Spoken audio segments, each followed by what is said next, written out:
हम बात करेंगे linear equation in two variables को ग्राफ पे कैसे प्लॉट करना है। उसके लिए क्वेश्चन करेंगे, draw the graph of x plus y is equal to 4। सबसे पहले इस इक्वेशन के हम लोग सॉल्यूशंस निकालेंगे। x plus y is equal to 4। सबसे पहले x को 0 पुट करेंगे तो x की जगह 0 हो गया, तो y आ गया 4। तो इसको लिखेंगे कैसे, 0 x कोऑर्डिनेट एंड y। तो एक तो ये सॉल्यूशन हो गया। सेकंड, x की जगह 1 ले लेते हैं। So 1 plus y is equal to 4। 1 वहां चला गया, y की वैल्यू आ गई 3। तो एक हो गया 1 और 3, यानी कि 1 और 3 एक सॉल्यूशन हो गया। एक हो गया 0 4 और एक हो गया 1 3। अब थर्ड सॉल्यूशन निकालेंगे। कम से कम आपको 4 सॉल्यूशंस निकालने हैं अगर मेंशन नहीं होता तो। Put y is equal to 0। So x plus 0 is equal to 4। x की वैल्यू आ गई 4, तो इसका सॉल्यूशन हो गया 4 and 0। Now fourth, put y is equal to 1। So x plus 1 is equal to 4। x is equal to 4 minus 1 is 3। तो इनकी एक सॉल्यूशन हो गया 3 और 1। ये इसके टोटल 4 सॉल्यूशंस आ गए। अब इसके बाद आपको एक बॉक्स बनाना है। x y, यहां पे सारी वैल्यूज पुट करनी है। 0 4, देन 1 3, 4 0 एंड 3 1। अब हम इन्हीं से ही बनाएंगे ग्राफ। ये ग्राफ है, अब प्लॉट करते हैं। x जो है 0 है, y है 4। सो एक पॉइंट हो गया ये। x is your 1, y is 3। अब x 4 है और y 0 है, and x is 3 and y is 1। ये 4 पॉइंट्स आ गए। अब इसको ज्वाइन कर देंगे। ये लाइन जो है आपकी स्ट्रेट बननी चाहिए। यहां पर आपको इन सब के कोऑर्डिनेट्स लिखने जरूरी हैं। अगर आप ये नहीं लिखते तो आपके इसके मार्क्स कट जाएंगे।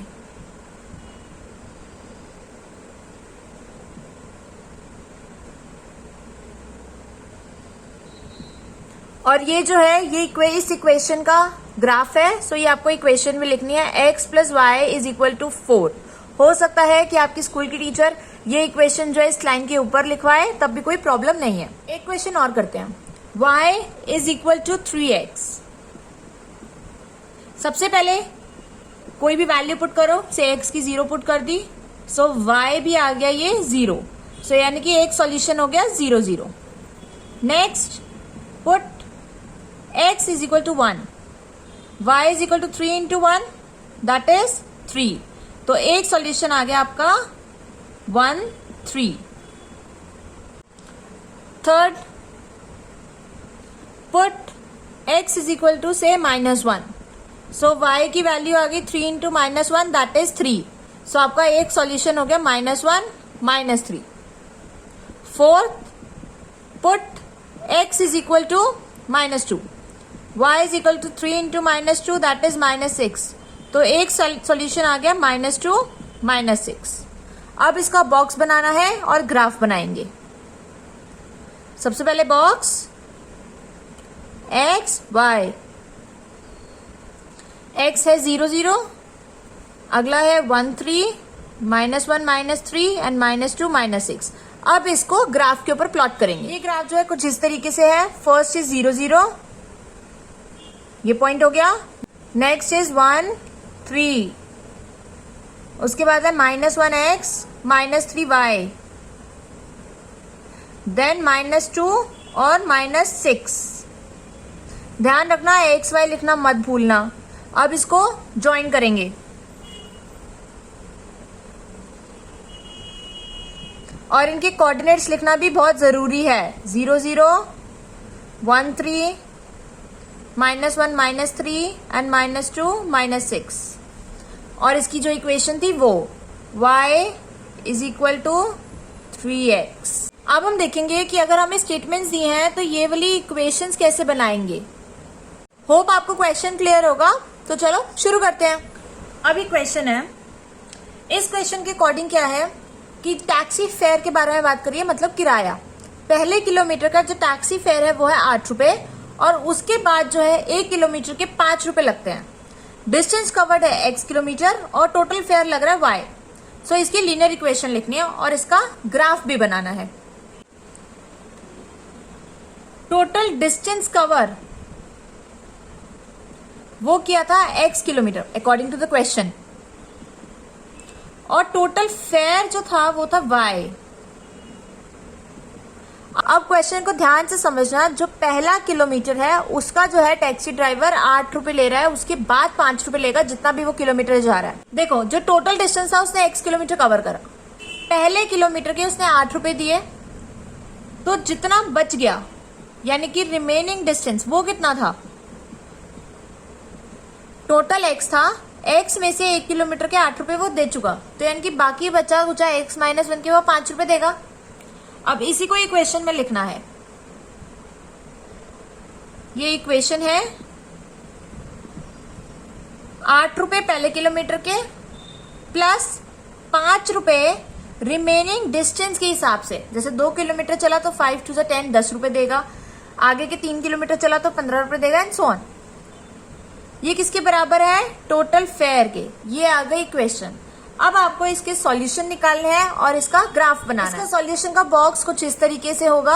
आप चाहें तो आप दूसरी वैल्यूज भी ले सकते हैं। ग्राफ जो है मैंने 2 2 के गैप पे लिया, आप चाहें तो सिंगल सिंगल भी ले सकते हैं। x 0 है तो y 3 है, यहाँ पे 1, ये हो गया 0 3 1 एंड 8। कोऑर्डिनेट्स लिखना मत भूलना, 2 and 13, 3 and 18। अब इसको ज्वाइन कर देंगे। मेरी थोड़ी टेढ़ी लाइन होगी बट एक्चुअल में ये स्ट्रेट बननी चाहिए। ये आपकी इक्वेशन है y is equal to 8 plus 5 into x minus 1। आपको समझ आ गया होगा कि इक्वेशन को कैसे बनाना है, और मेरी इस टेढ़ी लाइन को माइंड मत करना, ये लाइन स्ट्रेट बननी चाहिए। नेक्स्ट क्वेश्चन, ये क्वेश्चन जो है एनसीईआरटी बुक का है। इस क्वेश्चन का मतलब समझो कि एक बॉडी है जिसका जो काम है वर्क डन बट एक फोर्स के साथ, यानी कि वर्क डन बट साथ में फोर्स भी होगा जो कांस्टेंट होगा। ये जो है उसी बॉडी का डिस्टेंस ट्रैवल से डायरेक्टली प्रोपोर्शनल है, यानी कि जितना ज्यादा काम करेगा यानी कि जितना वर्क डन बढ़ेगा उतना ही डिस्टेंस ट्रैवल भी बढ़ेगा, और अगर एक चीज कम होगी तो दूसरी चीज भी कम होगी। अब इनको 2 वेरिएबल्स में करते हैं। Let the work done be y units and distance travelled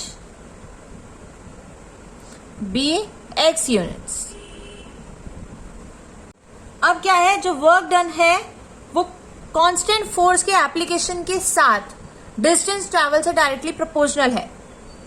so work done जो होगा वो फोर्स F, क्योंकि यहाँ पे कांस्टेंट फोर्स की बात हो रही है, इनटू x इसके बराबर होगा, जहां पे F जो है वो कांस्टेंट है। ये आपकी बन गई इक्वेशन। बट यहाँ पे देखो, draw the graph same by taking the constant force is 5 units, यानी कि F जो है वो 5 है। तो यहाँ पे y is equal to 5x। ये आपकी फाइनल इक्वेशन होगी। इससे आपको ग्राफ बनाना है। ये आपका बॉक्स कुछ इस तरीके से बनेगा, सॉल्यूशन बॉक्स। अब इनको हम प्लॉट करते हैं। First is 0 0, then 1 5, 2 10, 3 15। इनको ज्वाइन कर लेंगे और यहाँ पे इसकी इक्वेशन आ जाएगी y is equal to 5x। So ये आपका हो गया ग्राफ। अब आपको बताना है also read from the graph the work done when the distance travel by the body is 2 units, यानी कि अगर डिस्टेंस ट्रैवल 2 यूनिट्स है तो कितना काम हुआ, यानी कि अगर x 2 है तो कितना काम हुआ, दैट इज 10। और अगर 0 था तो दोनों तरफ ही 0, यानी कि डिस्टेंस ट्रैवल अगर 0 है तो वर्क डन भी 0 होगा। अरे वेट, लाइक शेयर और सब्सक्राइब करना मत भूलना और बेल आइकन को भी प्रेस कर लेना। Thank you.